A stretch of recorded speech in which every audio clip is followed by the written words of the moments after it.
Morning बच्चों। Lockdown 4 में आप प्रवेश कर चुके हैं। जैसा कि MHRD द्वारा बहुत सारी आप लोगों को सावधानियां बरतनी है, इसके अनुसार आप नियमित रूप से हाथ 20 सेकंड तक अवश्य धोएं। बाहर निकलते समय मास्क का उपयोग अवश्य करें और नियमित रूप से उसको साफ भी रखें। इसके अतिरिक्त यदि घर में कोई बाजार से सामग्री लाई जाती है तो उसे अवश्य सैनिटाइज करें और हमको कोरोना वॉरियर्स का सम्मान करना चाहिए। आज हम विज्ञान में अगला भाग प्रारंभ करेंगे, परमाणु एवं अणु में आणविक द्रव्यमान एवं मोल संकल्पना। जैसा कि आप जानते हैं कि पदार्थ परमाणुओं से मिलकर के बने होते हैं और उनका कुछ न कुछ द्रव्यमान अवश्य होता है। तो जो आणविक द्रव्यमान है वह है कि किसी पदार्थ का आणविक द्रव्यमान जो उसके संघटक परमाणु हैं उनके द्रव्यमानों का योग होता है। जैसे H2O है जो कि हाइड्रोजन के 2 परमाणु और ऑक्सीजन के 1 परमाणु से मिलकर बना है। इनके सभी के द्रव्यमान को हम H2O का आणविक द्रव्यमान कह सकते हैं। जैसे कि H2O में हाइड्रोजन है, 2 हाइड्रोजन परमाणु हैं और 1 ऑक्सीजन परमाणु है। तो इनका जो द्रव्यमान होता है, परमाणु द्रव्यमान, हाइड्रोजन का परमाणु द्रव्यमान 1 यूनिट होता है और ऑक्सीजन के 1 परमाणु का द्रव्यमान 16 यूनिट होता है। और इस प्रकार यदि हम इसको देखें तो 2 यूनिट हाइड्रोजन और 16 यूनिट ऑक्सीजन मिलकर 18 यूनिट आपको क्या देते हैं? द्रव्यमान देते हैं। तो इस प्रकार जल के एक अणु का जो आणविक द्रव्यमान है वो कितना होता है? 18 यूनिट। यानी कि इसे ग्राम में अगर व्यक्त किया जाए तो इसे क्या कहेंगे? 18 ग्राम। इसी प्रकार हम क्या कर सकते हैं कि अन्य यौगिकों के द्रव्यमानों का आसानी से कैलकुलेशन कर सकते हैं। और इसी में है कि जैसा कि मैंने बताया था मोल संकल्पना, मोल द्रव्यमान को जब हम रासायनिक समीकरण के हिसाब से व्यक्त करते हैं तो उसको मोल में व्यक्त करना अधिक सुविधाजनक होता है।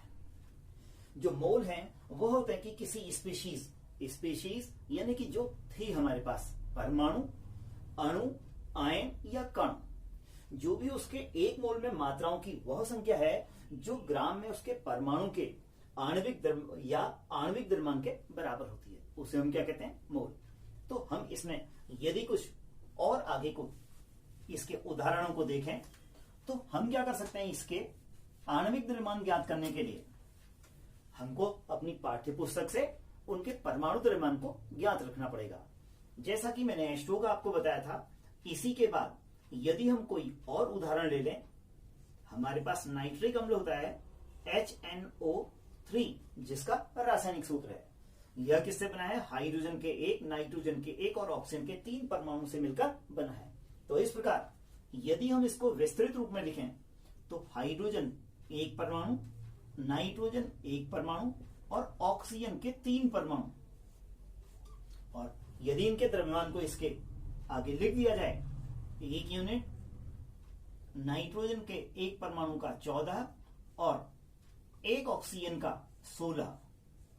तो इस प्रकार हमारे पास प्राप्त होता है। और यदि हम इसको जोड़ें तो ये कितना आ गया? 63। और इस प्रकार जो नाइट्रिक अम्ल का आणविक द्रव्यमान प्राप्त हुआ वो कितना प्राप्त हुआ? हमको 63। तो इसी प्रकार हम क्या कर सकते हैं? यौगिकों को उनके पहले विस्तृत रूप में लिखकर और उसमें उनके परमाणु द्रव्यमान को, जो संघटक भाग थे उनके परमाणु द्रव्यमान को लिखकर गणितीय गणना द्वारा हम क्या कर लेते हैं? उसके द्रव्यमान को ज्ञात कर लेते हैं। और अभी इसी के आगे को है कि हम द्रव्यमान को मोल में कैसे परिवर्तित करें। मोल जो कि एमेडियो एवोगैड्रो ने दिया था कि समान ताप और दाब पर गैसों के समान आयतन में अणुओं की संख्या क्या होती है? समान होती है। तो जो 1 मोल है वो वास्तव में किसी पदार्थ के, अभी बताया गया था कि आणविक द्रव्यमान के बराबर होती है। तो ये क्या हो गया आपके पास? आणविक द्रव्यमान। और यदि हम क्या करें, इस मोल को इसके गहराई से देखें तो मोल का मतलब होता है हीप यानी कि एक ढेर। तो हम ढेर के रूप में यदि इसको देखें तो जो इसमें संख्या प्राप्त होती है वो वास्तव में होती है 6.0224 और इंटू 10⁻23, यानी कि एक मोल में जो उसके परमाणुओं की संख्या थी वो कितनी होती है, ये, जिसे कि उनको सम्मान देने के लिए एवोगाद्रो को इसको एवोगाद्रो संख्या NO से भी व्यक्त किया जाता है। और इसी को यदि हम और आगे अगली कक्षाओं के लिए देखें तो जो इनका गैसीय रूप में आयतन होता है वह होता है 22.4 लीटर। तो आज हम केवल यही देखेंगे कि हम कैसे ग्राम को मोल में परिवर्तित